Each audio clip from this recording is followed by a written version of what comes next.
Hey, Shalom Israel, this is Captain OC, and this is another episode of 15 Minutes with the Captains. Today we're going to go into Martin Luther King and the mind of the oppressor, all right? We acknowledge what Martin Luther King did for us, but we also must acknowledge that we cannot follow the ways of our oppressor. So we're going to go into his movement, what it was about, and did it line up with the scriptures of how we should go about our relationships with the other nations. Let's read that first article about Martin Luther King. Can you pull that up? All right, read that. Martin Luther King Jr., an African-American church leader and a son of early civil rights activist and minister, Martin Luther King Sr. King advanced civil rights for people of color in the United States through nonviolence and civil disobedience, inspired by his Christian beliefs. So it says he was inspired by his Christian beliefs, which we're going to show you is not Christian. Read. And nonviolent activism of Mahatma Gandhi. Mahatma Gandhi. So he learned from Christianity and he learned from Gandhi of how to progress our people.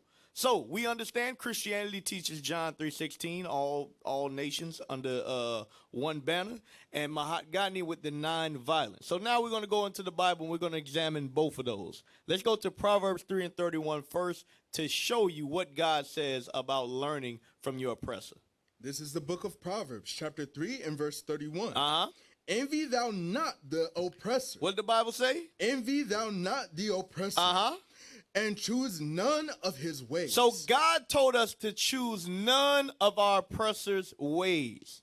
All right? And we've just read, this is public knowledge, that he learned his techniques from his oppressor, Gandhi to be exact. From there, go to Deuteronomy chapter 32 and verse 31. Now we're going to show you, amongst other scriptures, why can we not take the techniques of our oppressors and apply them to the movements that affect the Israelites. This is why. Because our God is not dealing with the other nations. Read that. This is the book of Deuteronomy, chapter 32 and verse 31. Uh-huh. For their rock is not as our rock. Their rock is not as our rock. Their rock is witchcraft. Their rock is government. Their rock is politics. Their rock is religion. That is not our rock. Read. Even our enemies themselves being judges. Uh-huh. For their vine is of the vine of Sodom. You see that? Their vine is as the vine of Sodom. So when we're learning their ways, we're going back into evil. Read. And of their fields of Gomorrah. Uh-huh. Their grapes are the grapes of gall. Uh-huh. Their clusters are bitter. And the fruit that come from their actions is evil. Look at our people today since the civil rights movement. Yes, we thank Martin Luther King and we thank all the civil rights activists for allowing us to be able to teach this Bible the way we do. But when you look at our people today, when you look at how we are as a people, the effects of the civil rights movement has damaged black people worse than any other thing. Now we're transsexual, we're fighting for gay rights, we have no businesses, we have nothing since the civil rights movement. Because why? We follow the ways of our oppressors. From there, go to 1 Maccabees, chapter 1 and verse 41. So where did Martin Luther King get the doctrine of joining hands with his oppressor? That everybody can walk hand in hand and be one nation under God. Where did that doctrine come from? Did it come from God?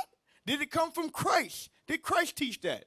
We're going to show you where that came from in the Bible. Read that. 1 Maccabees chapter 1 verse 41. Uh-huh. Moreover, King Antiochus wrote to his whole kingdom that all should be one people. That all should be one people. That little black boys can hold hands with little white girls. And yellow black girls can hold hands with dark black men. That was what Antiochus wrote. Read it again. Moreover, King Antiochus wrote to his whole kingdom that all should be one people. That all should be one people. Read. And everyone should leave his laws. You see that? Everyone should leave his laws. Keep reading. So all the heathen agreed according to the commandment of the king. You see that? That's what they want. Everybody to be in commandment to the king. But we don't bow to no king but Christ. That is the issue. Martin Luther King didn't understand that our king is Christ. That is who we bow to. From there, go to Deuteronomy chapter 7 and verse 6. Deuteronomy chapter 7 and verse 6. This is why we can't bow to the commandment of the king and everybody join hands and be equal. Where men are not judged by the color of their skin, but the content of their character. That's not biblical. Read that. Deuteronomy chapter 7 and verse 6. For thou art an holy people unto the Lord thy God. Read. The Lord thy God hath chosen thee to be a special people. A what? A special people. Read. Unto himself. Above. Hold on. Read that part again. Above. A what? Above. God says that the Israelites are above all people. So if anybody is coming to you with a doctrine of equality, that is not in the Bible. Christianity and their understanding of John 3:16 is not biblical, thus saith the Lord. And that is where we went wrong, when we wanted to be equal with everybody. That shows you that you have the mind of your oppressor. Finish that verse. Above all people that are upon the face of the earth. Go to Ezra chapter 4 and verse 1. So now we're going to show you. We wrote that we're above all people. Now we're going to give you an example of righteously how we dealt with the nations with that understanding that we just read. Did we understand that we were above all people and try to unite and hold hands with our oppressors? Or did we hold ourselves to a different status and different structure than everybody else? Read that. This is the book of Ezra, chapter 4 and verse 1.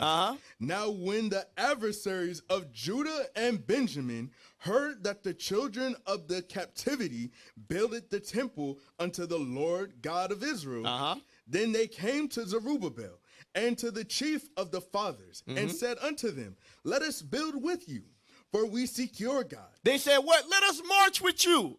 Let us join hands with you. Let's go to Birmingham together. Read. For we seek your God as ye do. For we think we seek civil rights the same way you do. Read. And we do sacrifice unto him since the days of Asaph. And we pay taxes the same way you pay taxes. Read.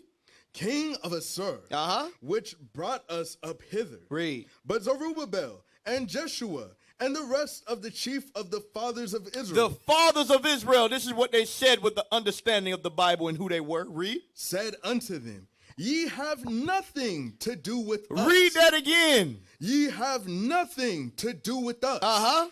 To build a house unto our God. You see that? That is what happens when you're applying the Bible and the scriptures. You would never join hands with your oppressor as you try to build your own nation back. And we always say this. The so-called, the Caucasian man can never mention the name of Martin Luther King because they murdered him. And that was the grave mistake that he made. Finish that verse. But we ourselves together will build unto the Lord God of Israel. Read.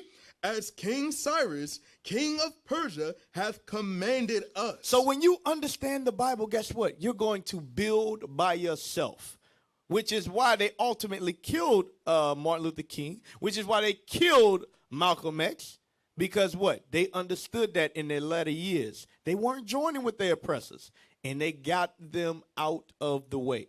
Now, from there, go to 2 Corinthians chapter 6 and verse 17. Now we're going to show you some scriptures backing up exactly what I just said. We just gave you a biblical example of us not joining hands with our oppressors in order to build the nation of Israel. Read that. This is the book of 2 Corinthians chapter 6 and verse 17. Wherefore, come out from among them. Do what? Come out from among them. No, join them. And come out from among them. And be ye separate. Hold on, what the Bible say? And be ye separate. But they call us separatists when we don't celebrate Christmas. They call us separatists when we don't celebrate Black History Month. They call us separatists when we don't celebrate Thanksgiving. But God says to be separate. Read. Saith the Lord, and touch not the unclean thing, and I will receive you. You see that? In order for God to receive you, you must separate yourself from these nations, from the heathen, from the ways of your oppressors. That's the only way God's going to deal with you. Revelations 18:4. So what are we showing you? We're showing you that the doctrine of unity and one nation under God and Black Lives Matter and whatever else you want to come with, that's not in the Bible. Read that. This is the book of Revelations 18 and verse 4. And I heard another voice from heaven saying, come out of her, my people. Hold on. Come out of her who? My people. God is only speaking to one nation of people, whether you believe it or not. This is the book of Revelations. It ain't talking about some mystery spiritual Israel. He's talking about the nation of Israel. Read. That ye be not partakers of her sins, and that ye receive not of her plagues. From there, Proverbs 11 and verse 21. Maybe you say, that don't sound right to me. Let's see. Let's go to the book of Proverbs. We went to the New Testament. Now we're going back to the Old Testament. Precept upon precept, line upon line. Read that. Proverbs chapter 11 and verse 21. Though hand join in hand, the wicked shall not be unpunished. So God says, even though you join hands with Martin Luther King, Stokely Carmichael, all these individuals, you can join hands with whoever you want. Read. But the seed of the righteous shall be delivered. Read it again. Though hand join in hand, the wicked shall not be unpunished. The what? The wicked shall not be unpunished. The wicked will not go unpunished. You can do whatever you want. What you done, you will pay for it. Thus saith the Lord. From there, go to Isaiah 13 and verse 13. And we're going to read down to verse 16. So what are we showing you? We're showing you that God calls for a separation from the nations. He never called us to unite with all nations and everybody forget the commandments and we just love Jesus Christ and everything's good in God. That's not in the Bible. Read that. This is the book of Isaiah chapter 13 and 13. Therefore, I will shake the heavens, and the earth shall remove out of her place in the wrath of the Lord of hosts, and in the day of his fierce anger. And it shall be as the chaste roe, and as the sheep that no man taketh up. Read. They shall every man turn to his own people. Read that again. They shall every man turn to his own. There's going to come a day when each man will turn to his own people. So why are you trying to assimilate to a nation that is not yours? Read. And flee every one into his own land. You see that? We all going back amongst our own people, whether you want it or not. Daniel chapter 2 and verse 42. Daniel chapter 2 and verse 42. So what are we showing you? Once again, we're showing you that assimilation, that joining hands with your oppressor is not biblical. Read that. The book of Daniel 2 and 42.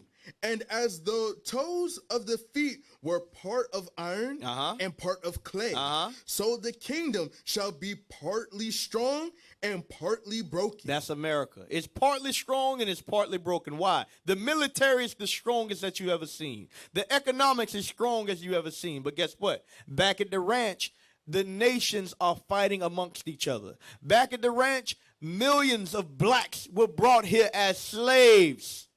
And they still continue to be considered second class, third class citizens, if not denizens. That's why it's partly strong and partly broken. Read. And whereas thou sawest iron mixed with miry clay, they shall mingle themselves. We shall mingle themselves, read. With the seed of men. But they shall not cleave one to another. But these nations will not cleave one to another. This is what MLK did not understand. No matter how much you want to try to mix and match black and white and red and yellow, all nations ain't meant to be together. Each nation is given its own allotment of land, its own language, everything. Only in the land of confusion, Babylon, did they bring all the nations together. But from the beginning, it was not so. Did you finish that verse? No, sir. Keep reading. Even as iron is not mixed with clay. Now from there, go to Isaiah chapter 8 and verse 9. So what is the punishment for joining yourself with these nations? Let's see. What has happened to us as a people? Since we've been here, we lost our identity. We lost our culture. We lost our language. We lost our dress code. We lost our dietary law. We've lost everything. When you assimilate, you lose everything. You got that? Yes, sir. Read it. Isaiah chapter 8 and verse 9. Associate yourselves, O ye people, and ye shall be broken. And what? And ye shall be broken. Keep associating yourselves with your oppressors, and ye shall be broken. Read. In pieces. And give ear, all ye of far countries. Gird yourselves, Read. and ye shall be broken in pieces. Gird yourselves, and ye shall be broken in pieces. Take counsel together, and it shall come to naught. And it shall come to naught. That's like the civil rights movement. We're still marching over the same things from over 50, 60, 70 years ago. Read. Speak the word, and it shall not stand, for God is with us. Psalms 106 and verse 34. So it's showing you that all the councils that were set up over the years, all of them have come to naught. Black people are still marching for their rights unto this day. 70, 50, 60 years later, still trying to argue that they are men and they are equal. Read that. This is the book of Psalms 106 and 34. They did not destroy the nations concerning whom the Lord commanded them. Read. But were mingled among the heathen and learned their works. Read. And they served their idols. Which what? Which were a snare unto them. And ultimately, this has become a great snare unto us. So what does God tell us to do? Micah chapter 2 and verse 10. Last verse. So in all, we've learned that us in America, we have the mind of our oppressor. But we must come out of that mindset. We must open up this Bible and apply it. Read that. This is the book of Micah 2 and verse 10. Arise ye and depart. What did the Bible say? Arise ye and depart. This is what we must do as a people. We got to arise and depart out of the understanding of what is right according to America. Read. For this is not your rest. Because it is polluted. It shall destroy you, even with a sore destruction. So we must understand that, guess what? What we learned here, it will destroy us if we do not come out. But if we come out from amongst us and we gather ourselves together, salvation is awaiting the 12 tribes of the nation of Israel. So that's my class, y'all. With that, we say shalom.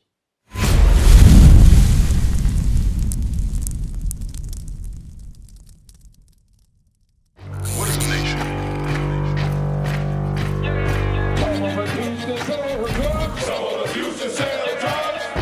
Nation is men leading by example.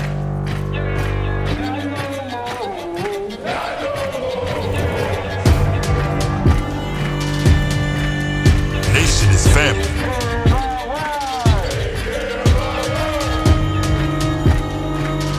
Nation is community.